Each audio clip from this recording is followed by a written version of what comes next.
మంచి ప్రభుత్వం చంద్రబాబు నాయుడు గారి ప్రభుత్వం. అదేవిధంగా అన్ని విధాలుగా కష్టపడుతూ మరి ఈ మధ్యన మీరు 20 రోజుల నుంచి అసెంబ్లీలో చూస్తున్నారు. జరిగినటువంటి డేస్ 14 అయినప్పటికి కూడా 3 వారాల నుంచి అసెంబ్లీ జరుగుతుంది.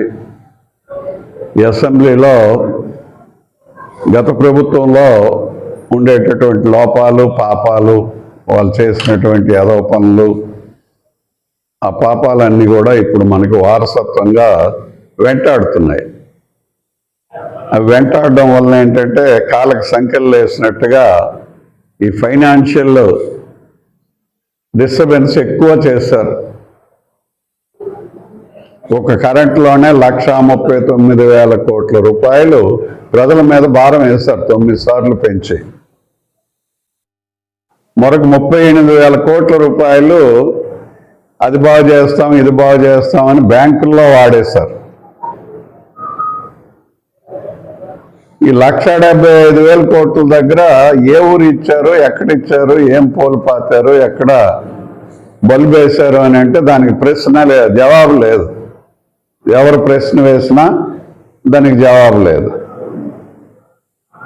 నిన్న మొన్న ఈ సబ్జెక్ట్ వస్తే అసెంబ్లీలో డిస్కస్ చేశాం కాబట్టి మరి ఏమైనా కొత్తగా ప్రొడక్షన్ ఏమైనా పెంచారా, కొత్తగా ఏమైనా అవతల థర్మల్ పవర్ స్టేషన్స్ కానీ అదేవిధంగా సోలార్ సిస్టమ్స్ కానీ లేదా హైడ్రో ఎలక్ట్రికల్ పవర్ కానీ పోలవరంలో 4,000 కోట్లు 4,000 మెగావాట్స్ పైన రావాలి మనకి. గత 5 సంవత్సరాల్లో దాని గురించి ఏం చేశారో జగన్మోహన్ రెడ్డిని ఒక మాట అయినా చెప్పమనండి. అంత జీవనాడి అయినటువంటి ఆంధ్రప్రదేశ్ జీవనాడి పోలవరం ప్రాజెక్టు మనం కడుతున్నాం. 5 ఏళ్ళు ముఖ్యమంత్రిగా వెలగబెట్టాడు. మరి అక్కడ ఉండేటటువంటి ప్రాజెక్టు గురించి చెప్పకపోయినా ఈ 4,000 కోట్ల రూపాయలు 4,000 మెగావాట్స్ చాలా తక్కువ ఖర్చుతో వస్తుంది. ఒకసారి కట్టేసిన తర్వాత నీరుండేటప్పుడు యంత్రం ఆటోమేటిక్గా తిరుగుతుంది, దీనికి ఖర్చు ఉండదు. అదే మనం కోల్తోటి మన బొగ్గుతో చేసింది అయితే 4 రూపాయలు 5 పైసలు కడుతుంది యూనిట్కి. దీనికైతే 30-40 పైసలతో అయిపోద్ది.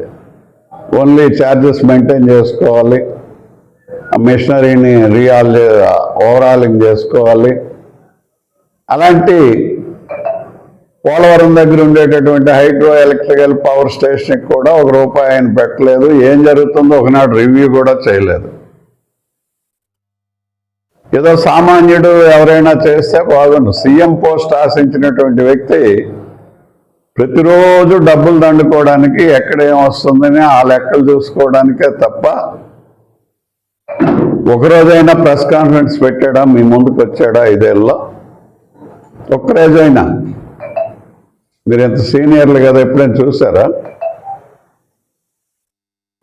ఆ ఇంట్లో నుంచి ఏదో స్టేట్మెంట్ రావడమే తప్ప అది కూడా ఆయన ఇచ్చాడా లేదా, ఆయన టోన్ మాత్రం మనకు వినిపించేది అంతే. ఇవన్నీ కూడా ఇప్పుడు గుదిబండలు. అందుకోసం నేను చెప్తున్నా, పిల్లలందరికీ ఫీజు రీయింబర్స్మెంట్ ఇచ్చాడా? 12వ తేదీన ధర్నా అని పెడతాడు. అతను ఎందుకు ఇవ్వలేదు? పుయ్యి అని అరిచేవాడు. అలా అరిచాడని ఈయన అరిచాడు అని చెప్పి విజయసాయి రెడ్డి అరిచాడు. అవి ఎక్కడ కనబడడం లేదు, ఎక్కడ పనిచేస్తాయో తెలియదు. ఆరోగ్యశ్రీకి హాస్పిటల్కి డబ్బులు ఇచ్చాడా? 2,500 కోట్ల రూపాయలు బకాయిలు పెట్టేశాడు. మేము లా చదివేటప్పుడు పాయస్ అప్లికేషన్ అంటారు. అంటే ఎవరికైనా తల్లి తండ్రి చేసి అప్పులు చేసి చనిపోతే ఆటోమేటిక్గా ఉన్న పిల్లలు తీర్చాల్సిందే. అది మా నాన్న చేశాడు మాకు తెలియదు అనడానికి వీల్లేదు. ఇప్పుడు ఈ ఆంధ్రప్రదేశ్కి అలా దాపురించాడు వీడు.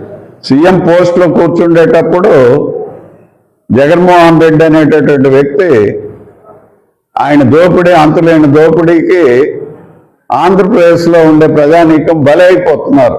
ఇప్పటికి కూడా ఎవరినైనా ఇండస్ట్రియలిస్ట్ రమ్మంటే మళ్ళీ ఏ పొరపాటున అడిగేస్తారేమో, మేము ఆంధ్రప్రదేశ్లో ఎందుకు పెట్టాలి, ఎక్కడో పెట్టుకుంటాం అంటున్నారు.